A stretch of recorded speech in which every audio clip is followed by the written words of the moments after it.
Ayun, papunta na kami dito sa bahay ni Ate Faith sa Bago. Ayan, kumakaway na sila. Ayan. Oh. Yan ang bahay nila Ate Faith na Bago, oh. Si Dina, nakita mo? Ayan. Oh, kaya ganda-ganda niya. Oh. Ayan. So, inaayos pang konti. So, sa singit, lalapit tayo rito. Ayan. Nakikita mo. Ayun, si Ate Faith, nakita mo, bumungad na. Oo. Ayan. Oo. Ayan, ang mga tao dito, mga magagandang lalaki. Ayan. Oo. Oo.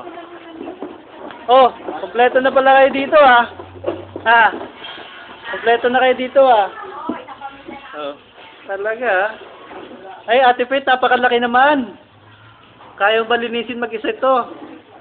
Oh. Oh. Ayan, si Nick. Oh. Ayan si Dwight. Oh, batiin mo yan si Dwight kasi bagong baptize yan. Oh. Pasok tayo sa loob ng bahay ni Ate Faith. Ayan.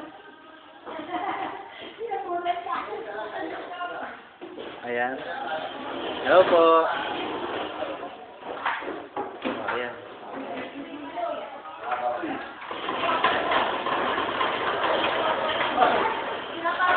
Bilin ng mga nasa Thailand. Ayan. Hindi pa rin masyadong gawa, pero maganda na, oh. Hindi pa gawa ito. Ayan. Kuya, hindi pa yan tapos kasi gagawin ka sa Monday.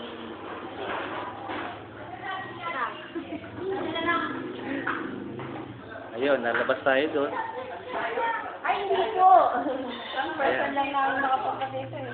Ayan. Ayun nga lang. Oh. No! Makakarating to ng Thailand. Laki, no?